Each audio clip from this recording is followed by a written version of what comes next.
Hello' everyone, আজিৰ ভিডিঅ'ত আপোনালোকক মই চুটি হাতত মানে কেনেকৈ কুচ ডিজাইনত কাপোৰ লগাব লাগে দেখুৱাম। এয়া মই কুৰ্তি এটা কাটি ৰেডি কৰি মানে কমপ্লিট হৈয়ে গৈছে, হাতখন ডিজাইনটো কৰিব আছে। আপোনালোকক ভাবিলোঁ দেখাওঁ বুলি। এয়া 2.5 ইঞ্চি কাপোৰ লৈছোঁ আৰু কিছুমানে শ্লিভলেছ পিন্ধিব বিচাৰে, কিন্তু বেছি চুটি হৈ কাৰণে বেয়া পায়। এনেকুৱা মানুহবোৰে এনেকৈ কুচ ডিজাইন কৰি পিন্ধিব পাৰে। এয়া প্ৰথমে মাথাটোত চিলাই লৈছোঁ আৰু মই ইয়াক এক্সট্ৰাকৈ আৰু চিলাই নাথাকোঁ, ডাইৰেক্ট এই কুচ লগায়ে ইয়াত ইণ্টাৰলক কৰি দিম। তেতিয়া সূতাবোৰ ওলাই নাথাকিব আৰু এটা চিলাইতে ধুনীয়াকৈ বহি যাব। আৰু কাপোৰখিনি আপোনালোকে মানে নিজৰ হিচাপত দিব পাৰে, বেছি হ'লে কুচটো বেছি ঘনকৈ দিলে বেছি ভাল লাগে। ময়ো তেনেকৈ দিছোঁ। ভিডিঅ'টো আপোনালোকে চাই থাকিব, তেতিয়াহে বুজি পাব।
এয়া মোৰ প্ৰায় কমপ্লিট হৈ গ'ল। গোটেইখিনি আপোনালোক দেখুওৱা নহ'ল, কুচ বনোৱাটোহে দেখাইছোঁ।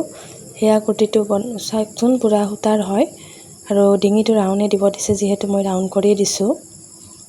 এয়া কুচখিনি ঘনকৈ দিয়াই ভাল লাগি গৈছে। এইখিনি চিলোৱাৰ পিছত এটা ফিটিং চিলাই কৰি দিলে হ'ল। আশা কৰোঁ ভিডিঅ'টোৰ পৰা আপোনালোকে উপকৃত হ'ব বুলি। আকৌ লগ পাম অন্য এটি নতুন ভিডিঅ'ৰ সৈতে। আজিলৈকে আহিছোঁ, বাই বাই।